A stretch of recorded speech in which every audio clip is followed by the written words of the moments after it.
नमस्कार शेतकरी मित्रांनो, मी अनुप फाळके अनुभव शेतकरी मित्रांचा या यूट्यूब चॅनलवर आपलं स्वागत करतो आहे. आणि सगळ्यांना विनंती करतो आहे की जे चॅनलवर नवीन असेल त्यांनी लवकर सबस्क्राईब करा आणि बेल आयकॉनला प्रेस करा, जेणेकरून येणारे नवीन व्हिडिओ आपल्यापर्यंत पोहोचतील. आणि जे नेहमी आपले व्हिडिओ बघतात त्या शेतकऱ्यांना विनंती आहे की व्हिडिओ आपल्या बाकी शेतकरी मित्रांपर्यंत पोहोचवा, जेणेकरून त्यांना सुद्धा आपल्या नैसर्गिक शेतीचे, विषमुक्त शेतीचे फायदे होतील, या व्हिडिओचे फायदे होतील.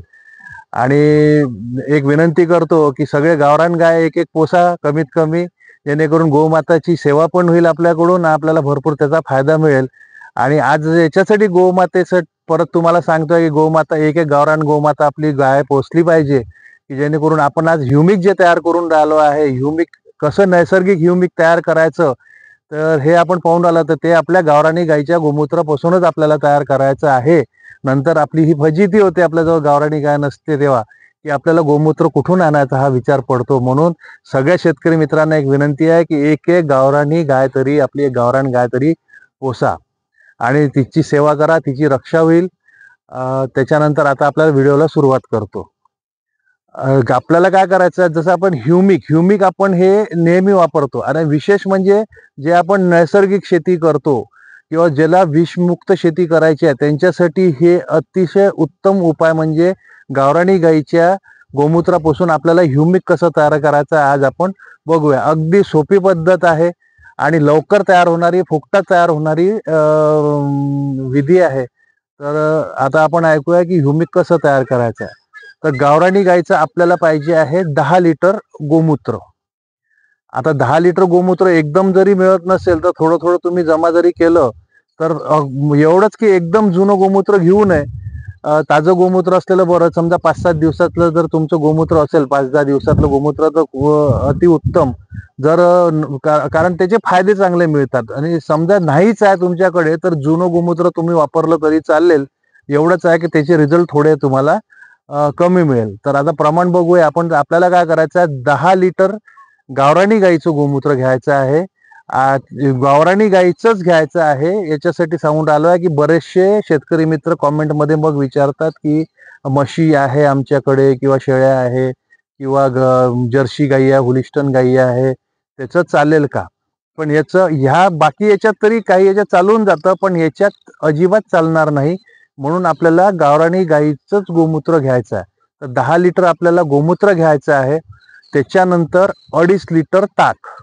तर आपल्याला आता हे तयार कसं करायचं, आता 10 लिटर असल्यामुळे जसं 10-15 लिटरचा जो माठ असतो आपला जो जुना, त्याच्यात केलं तरी चालेल.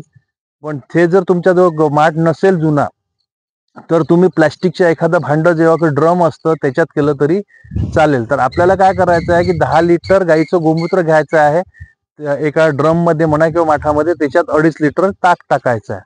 आणि हे दोन्ही मिसळून छान काठीने मिसळून घ्या. मिसळून कमीत कमी 2 दिवस तसंच राहू द्या. कारण याची प्रोसेस व्हायसाठी, जे त्याची प्रक्रिया व्हायसाठी, याच्या आतमध्ये जे तत्व असतात त्याची प्रक्रिया व्हायसाठी आपल्याला कमीत कमी 2 दिवस लागतात.